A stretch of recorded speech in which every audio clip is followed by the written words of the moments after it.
नमस्ते, मैं हूं बेनी और आज के वीडियो में आपको बताऊंगा एयर कूलिंग पॉट्स के बारे में जो आप सस्ते में ले सकते हैं, आसानी से ले सकते हैं, कोई भी प्लास्टिक की दुकान से ले सकते हैं।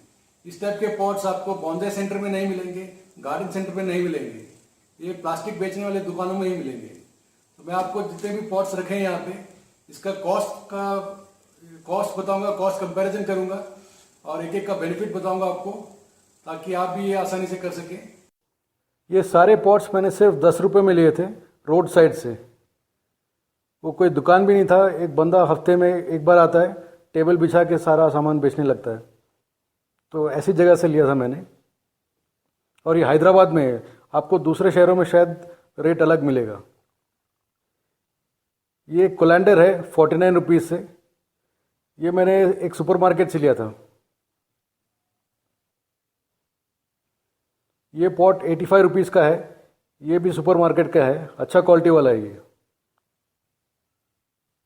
ये टूथब्रश रखने का एक सेट है जो दीवार पे कील पे टांगते हैं। इसका एयर कूलिंग डिज़ाइन भी काफ़ी अच्छा है। ये कोलैंडर 20 रुपये में मिला था मेरे को। और ये छोटे बास्केट्स भी, इसके नीचे छेद करने पड़ेंगे लेकिन। ये एक वेस्ट पेपर बास्केट है, एक प्लास्टिक बेचने वाले दुकान से लिया था मैंने।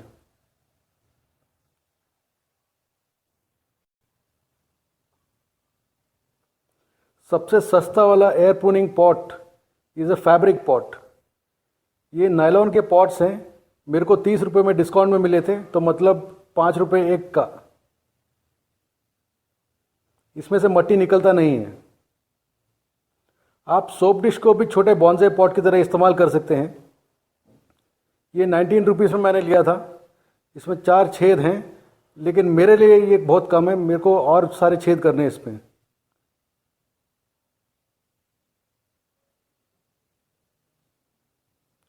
ये 45 रुपीज़ वाला सोप डिश है। इसमें 2 पार्ट हैं, ऊपर सोप रखते हैं और उसका जो पानी टपकता है वो नीचे वाले में जमा हो जाता है।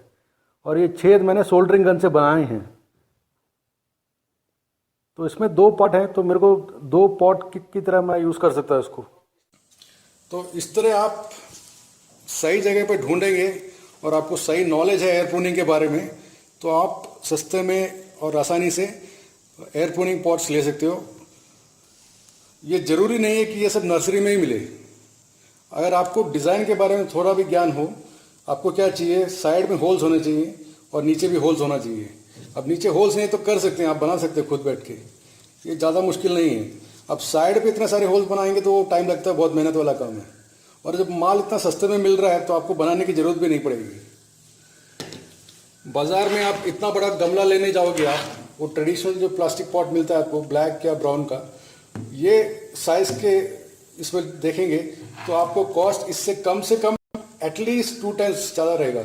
120 से कम मैंने देखा ही नहीं है। हो सकता है कि उससे 3 या 4 गुना ज़्यादा हो जाएगा। तो ये सबसे सस्ता इतना बड़ा पॉट है। ये आपको पॉट बेचने वाले दुकान में नहीं मिलेगा, ये स्टेशनरी की दुकान में या प्लास्टिक बेचने वाले शॉप्स में मिलेगा। ये पॉट मैंने 30 रुपीज़ में लिया था। और ये नॉर्मली इसका बड़ा साइज़ मिलता है जो किचन में बहुत इस्तेमाल होता है, इस तरह पानी ड्रेन करने के लिए। आप धो के स्पून्स रख सकते हैं, कप्स रख सकते हैं। ये राई मुनिया का पेड़ है। अब मैं आपको बताता हूँ ये नायलॉन नेट बैग कैसे यूज़ करना है। यहाँ पे 2 एग्जांपल्स है, 2 अलग तरीके से यूज़ किया है। ये फाइकस नेट बैग में है और इसमें जो एक्सेस पानी आता है वो नीचे ट्रे में जमा हो जाता है, जिसमें कोकोपीट का डस्ट है। आप मट्टी भी रख सकते हैं, सैंड भी रख सकते हैं। तो उसमें से जो एक्स्ट्रा पानी है वो बाद में फिर से अब्जॉर्ब हो जाएगा सॉइल में। और यहाँ पे मैंने वो नेट बैग को ऑर्डिनरी पॉट के अंदर ही घुसे के रखा है।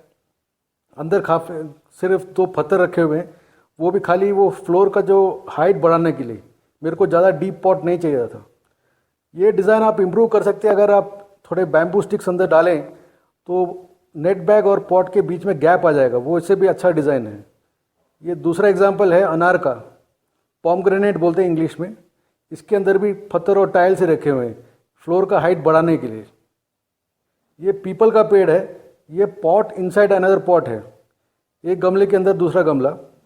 तो बाहर जो ट्रेडिशनल पॉट है वो दिखने में अच्छा लगता है और बड़ा भी है, लेकिन अंदर मैंने एयर प्रूनिंग पॉट रखा है और उसका जो एक्स्ट्रा पानी ड्रेन होता है ये ट्रे में आके गिरता है। और बड़े पॉट का ड्रेनेज होल्स मैंने पूरा बंद करके रखा है ताकि फ्लोर गीला ना हो। तो इस तरह आपको जो ब्यूटी है अपना बड़ा प्लांट का वो एंजॉय कर सकते हैं घर के अंदर भी, और जब रेडी हो जाएगा तो आप उसको बॉन्साई भी बना सकते हैं छोटा करके। एयर प्रूनिंग कोई जादुई छड़ी नहीं है, उसका जो मैजिक है वो रूट प्रूनिंग में है। अब रूट प्रूनिंग आप ऐसे इस तरह के एयर प्रूनिंग पॉट से भी कर सकते हैं या कैंची से काट भी सकते हैं। ये पॉट का जो एक्स्ट्रा पानी है वो नीचे वाले मट्टी में चले जाएगा और उसमें से रूट पैदा हो जाएंगे। तो मैं उसको महीने में 2 बार उठा के काट देता हूँ। तो ये मैनुअल प्रूनिंग और एयर प्रूनिंग दोनों हो रहा है इसमें। मैं इस तरह के पॉट्स अभी यूज़ नहीं करता क्योंकि ये बहुत ही घटिया किस्म के पॉट्स हैं, नीचे वाले जो बड़े टाइप के हैं। जो भी इंसान इस तरह के पॉट्स यूज़ कर रहा है, मैं मानता हूँ उनको एयर प्रूनिंग का कोई ज्ञान नहीं है। और ज्ञान होता तो वो इस तरह का पॉट यूज़ ही नहीं करते, क्योंकि इसमें चार बड़ी खामियां हैं। ये सुबबूल का पेड़ है, इंग्लिश में वाइट लेयर ट्री बोलते हैं। ये एयर लेयर किया था मैंने, इसकी स्टोरी दूसरे वीडियो में बताऊंगा।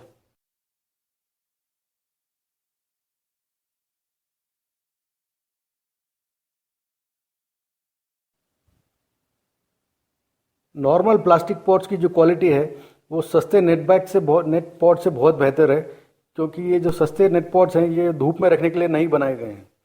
1 साल के बाद इनका जो मटेरियल है वो ख़राब होने लगेगा, आसानी से टूट जाएगा। जबकि जो नॉर्मल पॉट्स होते हैं वो ये डैमेज नहीं होता, उनमें कई साल तक चल सकते हैं। ये छेद मैंने सोल्डरिंग गन से बनाए हैं। ऐसे पॉट्स में अभी देखिए इतना बड़ा होल है, तो जो भी आप मिट्टी डालेंगे वो होल से निकल जाएगा। तो इसका सॉल्यूशन सिंपल है। मार्केट में आपने इस तरह के शॉपिंग बैग्स देखे होंगे। इसका जो फैब्रिक है ये बड़ा स्पेशल है, इसमें से पानी भी निकलता है, हवा भी निकलता है, और पौधों के जो रूट्स हैं वो भी इसको पेनिट्रेट कर सकते हैं, इसमें से निकल सकते हैं। तो ये एयर प्रूनिंग में हेल्प करेगा। तो ये पैकेट इसके अंदर डाल के मट्टी से भरना है और आपका पूरा गमला भर जाएगा। अगर आपका पैकेट बड़ा है और गमला छोटा है तो उसको ये पैकेट को कट कीजिएगा, एक सिंगल लेयर निकाल के इस तरह से ढकिए और इसके ऊपर मट्टी डाल के मैं इसको ढक देता हूँ और ऊपर पत्थर भी रख देता हूँ।